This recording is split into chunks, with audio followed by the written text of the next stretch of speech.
messed out, one up for sure, and a cousin coming in. Okay, so I mean, you know, obviously family is a very big thing to the Mitchells, and that's great that they're here to celebrate. Have some folks. I saw a whole bunch of folks wearing 2 ID patches. So from the striker team from way back in Dean's career, a bunch of guys that I actually know a couple of them too. But you know, you look around the room and you can see a lot of Dean's career in the faces that you see around here. And then of course, you know, Ops Group Foxtrot, the new and current family for the Mitchells, extended family. And then folks like Colonel Haycock, who had the opportunity to work with Dean when he was in SAMS.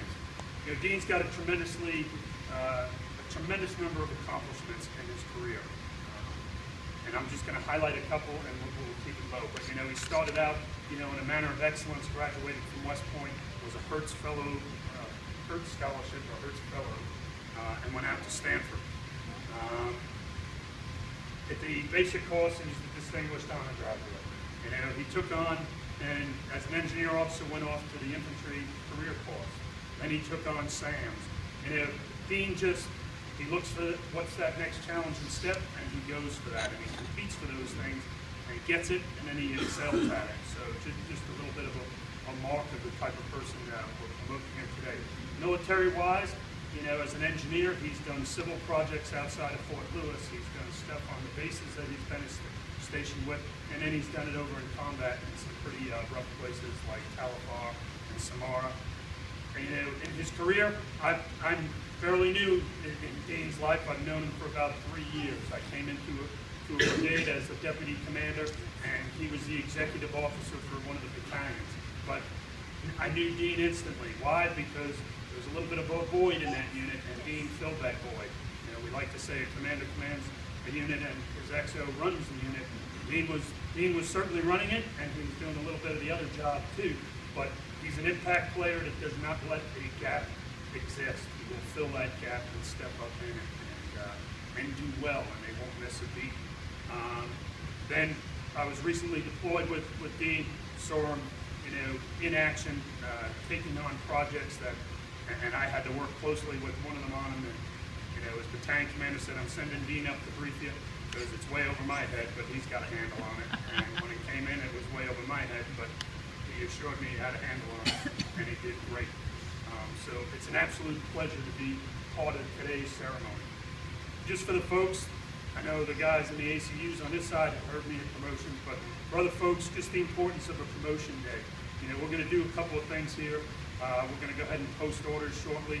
Then we're going to reaffirm the oath of commissioning. And just as a matter of the military profession, and just the sobering moment of a great day like this is the awesome responsibility you're charged with, you know, as an officer in the United States, or you know, any capacity as a soldier in the United States. But when the orders are posted, you'll hear, you know, the President of the United States has reposed faith, trust, and you'll hear that shortly, so I won't go through it. But the President of the United States, if we read through those orders, it would cite Section 624 of Title 10 of the U.S. Code, so U.S. law, you know, backing up what the Chief Executive of this nation does with his responsibility for making appointments for officers and signing off on a promotion list. A promotion list that's selected by a group of professionals that you know, see fit and select people or nominate them for promotion is validated by our Congress. Then when we do the oath, you know, Dean will reaffirm the oath that he took at commissioning, and he'll do it now in his new grade as Lieutenant Colonel, and he'll talk about swearing to uphold the Constitution of the United States. All those things put together just kind of reminded us, those of us in uniform, or that wore a uniform at one time, that hey, you know, at the end of the day, we're a servant to this nation. And in the hierarchies of loyalties, it goes beyond your immediate chain of command, your unit, that headquarters, and that headquarters above it, but it goes to the nation. So kind of a sobering, you know, for me, I always like to look back on promotion days as kind of where this all comes from. And it's not just a bunch of, you know, ceremonial steps. There's a lot of meaning to it. Okay, I'm on the soapbox long enough, and I will get off the soapbox, and we will go ahead and start with the official part by posting the order. Attention orders. The President of the United States has reposed special trust and confidence into patriotism, valor, fidelity, and abilities of Kenneth Dean Mitchell. In view of these qualities and his demonstrated potential for increased responsibility, he is therefore promoted in the United States Army to the rank of Lieutenant Colonel, effective 1 December 2013, signed Randy J. Gillespie, Chief Officer Promotions.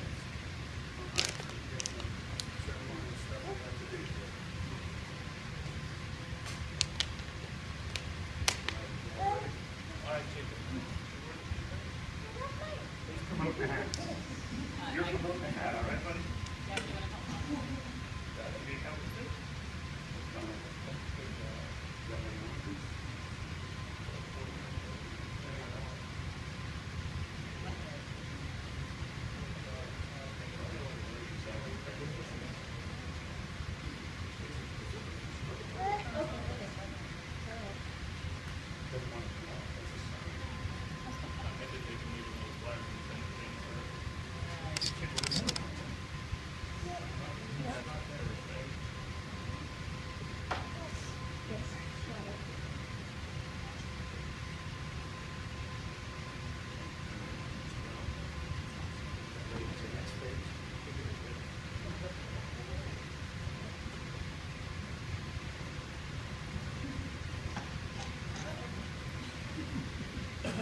What we'll do now is, I'll go ahead and read your oath, and then we'll give you the floor to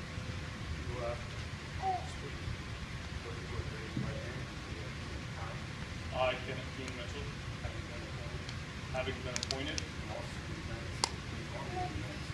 an officer in the Army of the United States in the grade of Lieutenant Colonel, do solemnly swear that I will support and defend the Constitution of the United States against all enemies, foreign or domestic. That I will bear true faith and allegiance to the same. That I take this obligation freely without any mental reservations or purpose of evasion. That I will well and faithfully discharge the duties of the office upon which I am about to enter. So help me God. Congratulations. Thanks, sir.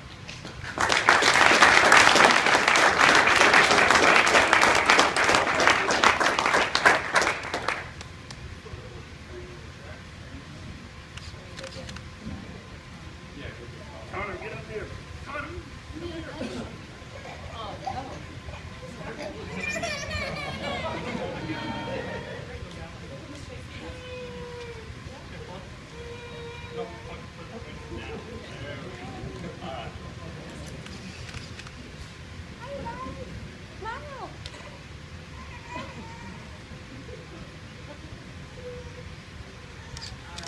Okay.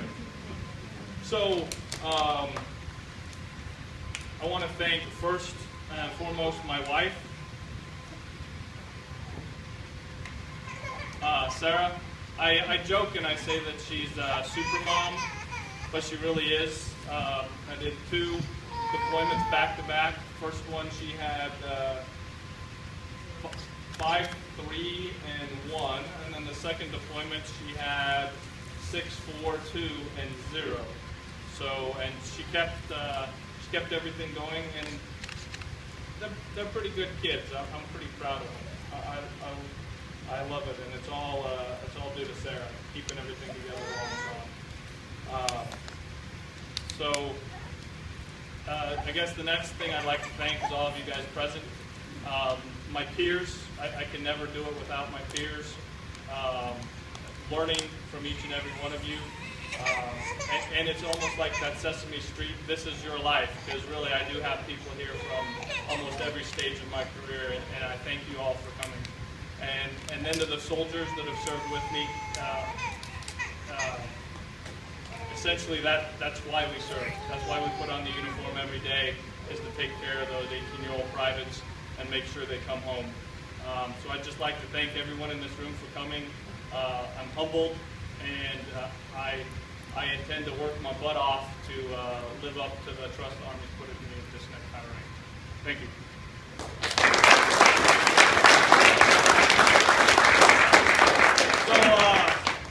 chow. It's Garcia's Pollo or Manny's Pollo. It went out of business, but it's a little taco truck now. It's really good. So eat up.